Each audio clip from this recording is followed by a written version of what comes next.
NDA attack, no single safe space in Nigeria, Aisha reacts.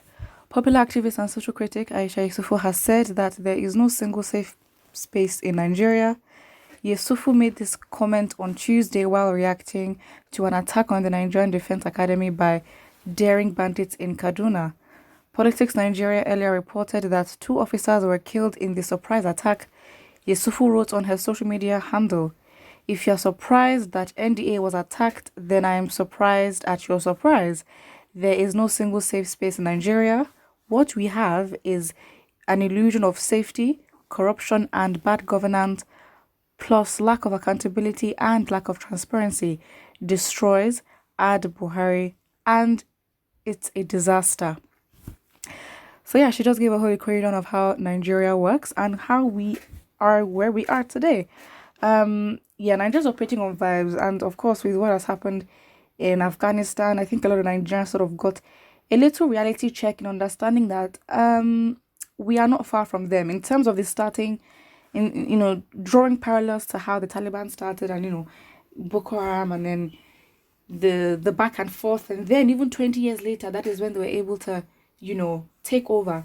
20 years is a very long time, and to think that the group was still active till then, Boko Haram has been 10 years, but I mean, of course it's very much different, but it's very similar in thinking of the way, the extreme form that Nigeria could be, with absolutely just bad everything, security, life, living standard, everything.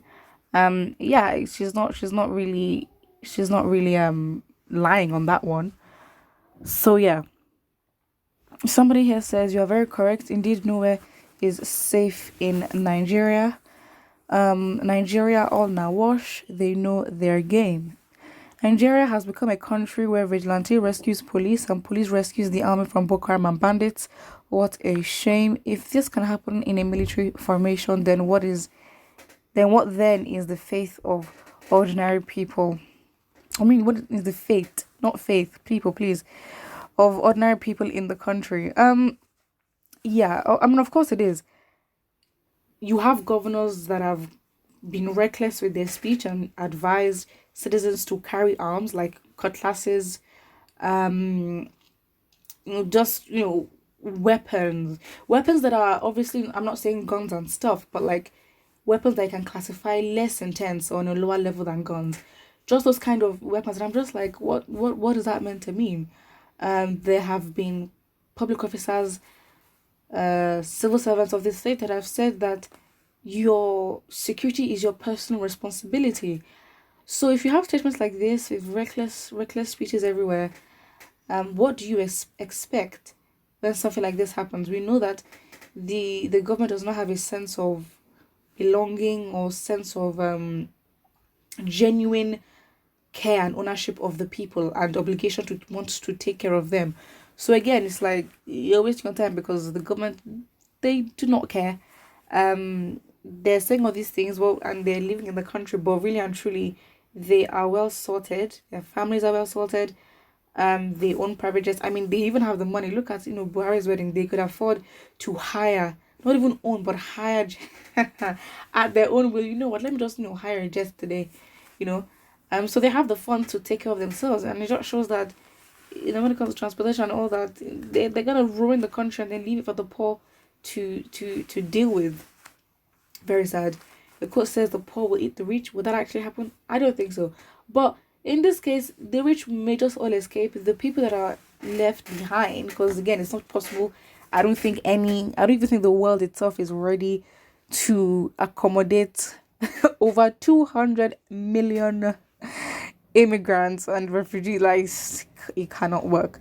But again, not everyone is going to leave. But then the ones that are in abject poverty that are left with the ruins of Nigeria, the story could change. They could be the ones to fix Nigeria, and Nigeria becomes better, and then Nigerians want to run back. That could be a whole new story. But yeah, it's just the perspectives or the possibilities and alternatives in which Nigeria could actually turn out. And yeah, somebody here says the North is peaceful and safe. Only those that are out to discredit Buhari's administration are behind the rumors. Let's wait until we hear from Gaba Shehu or Femi Adesina. Oof. Of all people you want to hear from and get information from, it is Gabashehu and Femi Additional. Wow. And speaking of Gabashehu, this, you might find this troublesome what I'm about to say, but Adamu Gaba has been real quiet. It's just what I've noticed and observed.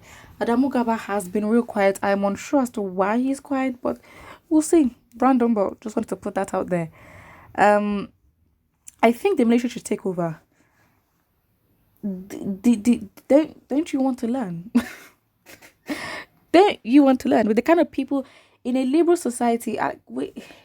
Nigeria is not in a liberal society, but if you compare it to what the military was like, Nigeria now, I don't even know what is better or anything. But if you want the military to take over, yeah, I think you're on your own with that mentality.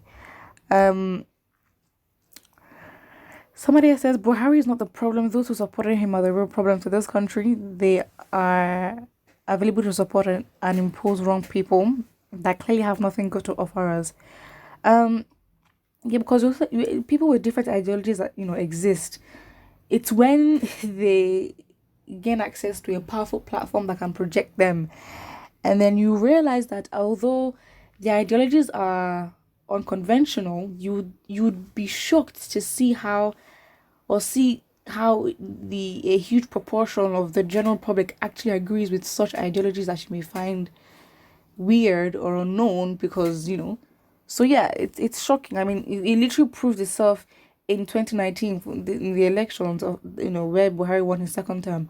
Of course, yes, there is corruption, uncertainty, ambiguity, ambivalence that is wrapped around that 2019 elections, but you cannot deny that there were people out here defending and promoting Buhari with their chest. They were confident, they were pushing. So again, it's like, this comment is very true. The people that support him are the real problem, and the platforms that are there with the resources to push and inject anybody into society, I'm talking political parties and those that fund political parties, they will get who they want to be in their best interest. Not surprising, but it's like, come on. It's like, come on, because sometimes it's just so obvious and blatant that they are just being disrespectful. They're just being disrespectful to citizens. And because there's no, there's lack of accountability, as Aisha Yusufu said, nothing happens. Anything that goes wrong goes wrong. You live in Nigeria at your own risk. Who I think, and don't forget to like and subscribe.